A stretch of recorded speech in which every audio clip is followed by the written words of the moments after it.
పాలమూరుకి ఒక్కటంటే ఒక్క ఎకరానికి కూడా కృష్ణా నీళ్ళు రాలేదు. అంతకుముందు పెండింగ్ ఉన్నటువంటి లిఫ్టులు, అది భీమా కావచ్చు, నెట్టంపాడు కావచ్చు, కల్వకుర్తి కావచ్చు, కోయిల్ సాగర్ కావచ్చు, అన్నీ 50% పూర్తి చేసుకున్నాం. అవి కూడా సంపూర్ణంగా పూర్తి చేసుకోలే.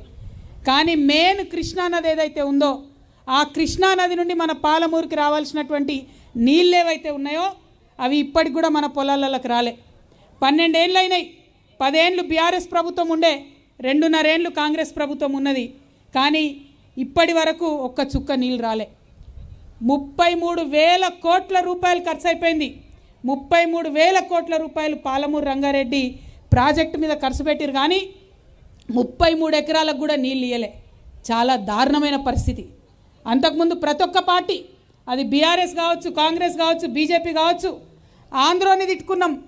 ఈ ఆంధ్రోళ్ళు ఉండబట్టి, ఆంధ్రోలు పరిపాలన చేయబట్టి మన ప్రాజెక్టులకు నీళ్ళు ఇస్తలేరు, నిధులు ఇస్తలేరు.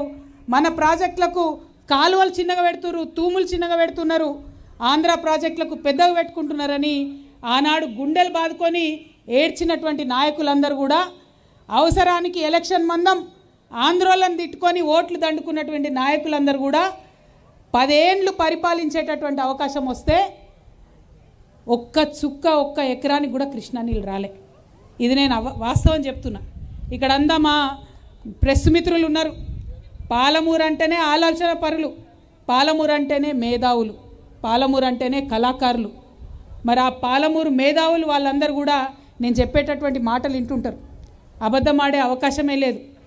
మరి నిజమేనా మన తెలంగాణలో మనోళ్ళే, మన పరిపాలకులే ఇంత అన్యాయం చేస్తారా అంటే నిజంగా కూడా వాస్తవం ఇది. ఆనాడు ఉమ్మడి ఆంధ్రప్రదేశ్లో పాలమూరు వాళ్ళందరూ కొట్లాడితే మన ఆంధ్రప్రదేశ్ చివరి ఆశాకిరణం కిరణ్ కుమార్ రెడ్డి గారు ఆనాడు ఒక జీవో ఇచ్చిండు, జీవో 72 అని. జూరాల నుండి నీళ్లు తీసుకోవడానికి ఆనాడు జీవో ఇచ్చిండు. అంటే ఆంధ్రప్రదేశ్లో ఉన్నప్పుడే.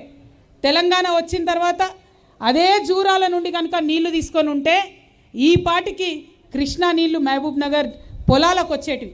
కానీ దేశజాలకు పోయి ఆ ప్రాజెక్టు జోలికి పోకుండా మొత్తం డిజైన్ మార్చి జూరాల నుండి శ్రీశైలం నుంచి నీళ్లు తీసుకోవాలనే పథకం ఏదైతే ప్రవేశపెట్టినరో అది చరిత్రలో ఎన్నడూ కూడా బీఆర్ఎస్ పార్టీని క్షమించరానటువంటి నేరం, పాలమూరుకు జరిగినటువంటి తీవ్రమైన అన్యాయం. ఎవరు ఏమనుకున్నా సరే ఇది వాస్తవం. మన వాళ్ళే ఉన్నారు, మన వాళ్ళే పరిపాలన చేస్తున్నారు అనుకుంటే జూరాల నుండి కాకుండా శ్రీశైలంకు మార్చారు. ఇక శ్రీశైలంకు మార్చినాక మీ అందరికీ తెలుసు, బీఆర్ఎస్ పార్టీలో ఒక గుంటనక్క ఉంటుంది. ఆ గుంటనక్క ఫస్ట్ 5 ఏళ్లలో ఇరిగేషన్ మినిస్టర్ ఉండే. శ్రీశైలం దగ్గర నుంచి నీళ్లు తీసుకోవాలని చెప్తే కాంట్రాక్టర్తో కుమ్మక్కై తీసుకోవాల్సిన నీళ్లు మీదికెళ్ళి 820 అడుగుల దగ్గర తీసుకోవాల్సిన నీళ్లను, కిందికెళ్ళి 800 అడుగుల దగ్గర తీసుకోవాల్సిన నీళ్లను కాంట్రాక్టర్తో కుమ్మక్కై మీదికి పెంచిరు, 20 అడుగులు ఎత్తు పెంచిరు. అంటే జల్దీ నీళ్ళు అయిపోతాయి, తీసుకునే అవకాశం తక్కువ అవుతుంది.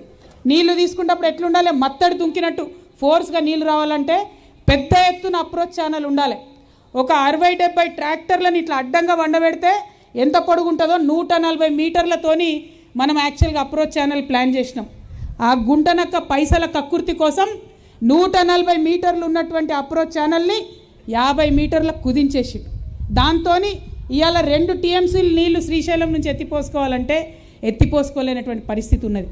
మరి ఆ తర్వాత రిజర్వాయర్లు కట్టుకుంటూ పోయినరు. కానీ రిజర్వాయర్లు కడితే సరిపోదు కదా, పొలాలకు పోయే కాలువలు కట్టాలి. పెద్ద కాలువ ఒకటి ఉంటే సరిపోతుందా? చిన్న కాలువ ఊర్లలో పోయేది పొలాల దాకా పోయేది ఉండాలి. అది కనీసం కూడా ఇక్కడ కట్టలేదు.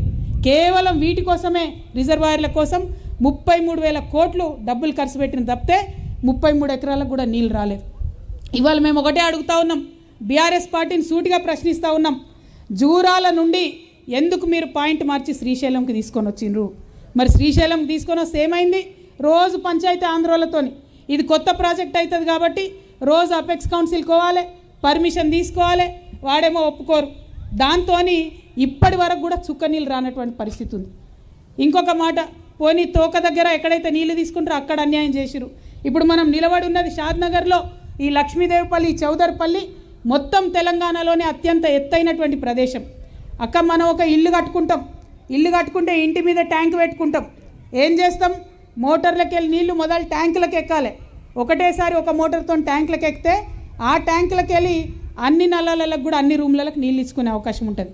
మీ లక్ష్మీదేవి పల్లె అట్లా ఇంటి మీద ఉండే ట్యాంక్ లెక్క అన్నట్టు అంత ఎత్తు మీద ఉంది తెలంగాణలో.